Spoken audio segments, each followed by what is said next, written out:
Hello everyone, welcome to my channel. My name is Fernando Romero and I'm a business owner and investor, and today I'm going to be talking to you about my cryptocurrency experience so far. Now that everybody and their mama seems to be talking about crypto, it seems that the time is fitting. So it all started back in August of 2017.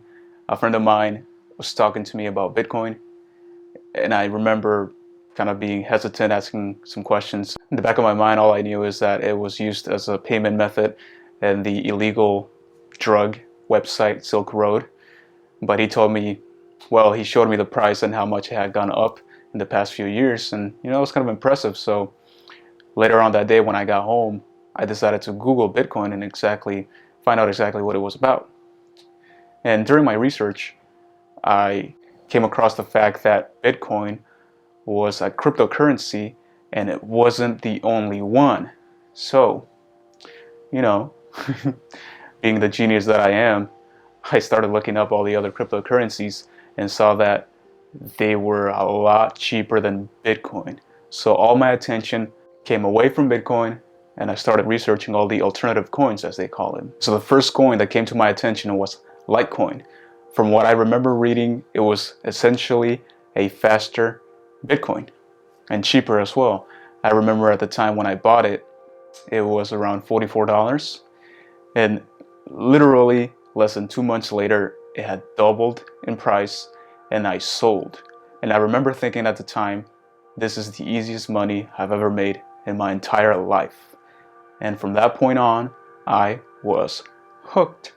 So I spent weeks doing more research and came to the conclusion that the market itself was still very early and adoption was coming across, but a little slowly. And there were a few coins that I thought could have some utility at the time. So the coins that I ended up investing in, and this was around October, November, and the 2017 bull run was just commencing. The coins that I actually bought were XRP, Stellar, IOTA, Ethereum, and I believe Bitcoin. But of all of those, I saw one of them as a really long-term investment, and that was IOTA. And if you don't know about IOTA as the cryptocurrency, basically they are targeting the machine-to-machine and the Internet of Things market. And as far as my investment into IOTA, I'm not really gonna get into it. I feel like it's gonna need a whole video of itself. But it was essentially a coin that I thought back in 2017 would need at least another decade to make some noise in the financial markets, machine-to-machine, Internet of Things, and whatnot. But it was easily my worst investment. I'm still down significantly on it, and this is 4 years later in 2021. I bought Ethereum because, again, at the time it was one of the easier coins to get into, besides Bitcoin. A lot of the exchanges, most of the exchanges would offer it. And I don't know if you guys weren't around in 2017, it was not as easy buying cryptocurrency back then as it is now. A lot of the exchanges every exchange now requires KYC, which is know your client. So they will require passport pictures, your ID. It was really iffy. And so Ethereum, it was being offered, I believe, in Gemini. I think it was Gemini where I bought it. And it was very easy, and I also liked the project. I believe at the time it was already being used by developers to build applications, and it was definitely one of the best investments I made, still to this day. Then of course I bought Bitcoin because I thought, this is the first one, and it's a lot of people were calling it the new gold standard, as a method of holding money, or a store of value, if you will. So with the profits, I actually wanted to reinvest back into Litecoin, but I remember during the bull run, this was near the all-time high of Litecoin, the founder, Charlie Lee, ended up selling his entire stake in Litecoin. And to me, back then, that seemed a little suspect. Obviously now I can see that he timed the peak perfectly to make a lot of money. But to me at the time, it seemed like he didn't believe in the project anymore.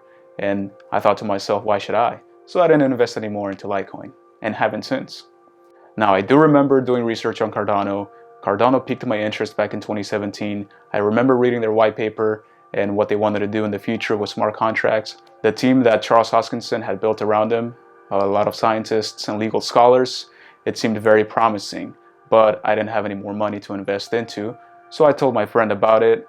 They thought it was really impressive and ended up investing some money in Cardano. Hopefully they held through all the lows in 2018 and 2019 and saw a good amount of gains in 2021. My biggest investment at the time was actually in XRP, and there's a good reason for it. I was thinking at the time that cryptocurrency was still really early and there wasn't much utility in a lot of the coins. Bitcoin in general was also being touted as the replacement for fiat, and I thought that was not going to happen anytime soon. So I read about XRP and how they didn't really want to replace the entire financial banking system of the world, but sort of just take a little percentage of it in the cross-border payments, replacing the SWIFT payment system, which has been around for a very, very long time and hasn't really improved at all. I thought that they could really accomplish this, and I also like the team that they have built around, and they had been around for a while as well. I thought that they had a really bright future, so I ended up investing most of my money into them. And then also on the other side of the coin was Stellar, which was trying to do something similar, but more so cross-border payments with individuals. And I thought, hey, if XRP doesn't end up working out, I think Stellar could be at play to take over what XRP wants to do in general as well. So yeah, those are the coins that I invested into, and I just remember seeing the entire rise of 2017 into early 2018, and then slowly seeing the decline and the crash. And honestly, I was very, very naive. I was thinking that at the time the market could go a lot higher. So I ended up holding all my investments, saw it deplete all the way down into what they lost, I believe 80%. That was the crash of 2018. And I remember at the time thinking, well, I guess that's it. I missed the boat. So fast forward to 2020, and now we're going through the coronavirus pandemic, and the entire stock market and cryptocurrency market and every market in the world completely crashes due to the uncertainty of what is going to happen to the planet, I guess, to the whole world with this virus. And obviously at the time, it was one of the biggest buying opportunities. If you were liquid, you had the chance to make a lot of money. Now, unfortunately, myself, I did not have a lot of cash on hand because at the time I was spending most of it on my business, and obviously I didn't want to make any big purchases just in case the whole virus pandemic ended up lasting a lot longer than people initially thought. So now later on in 2020, cryptocurrency is now making more of a comeback. In late November, December, Bitcoin was approaching its all-time high of 19,000, 20,000, and also my biggest holding, XRP, was doing pretty well. In December, I believe it was reaching 60, 70 cents, something of that nature. It was in the middle of a run, and as we all know now, that's when the SEC decided to sue Ripple for the sale of unregistered securities. And I'm not even going to get into all the conflicts of interests and exactly how dubious this whole lawsuit is, but basically it ended up hurting a lot of investors such as myself who believed in XRP and Ripple as a company.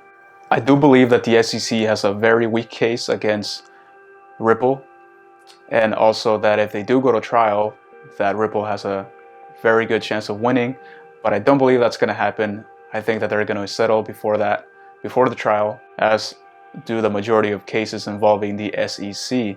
Now, hopefully that happens sooner rather than later, especially for us XRP investors. It seems like every coin has reached its all-time high during this peak bull run, and we're just sitting here holding our bags.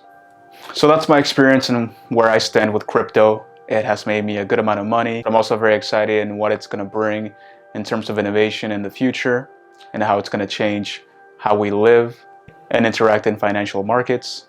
I am very thankful to crypto because it has taught me a really valuable lesson in investing, that time in the market is better than timing the market. Thank you for watching the video. Hopefully you enjoyed it. Hit the subscribe and like button. I will be uploading more in the very near future. I will see you next time.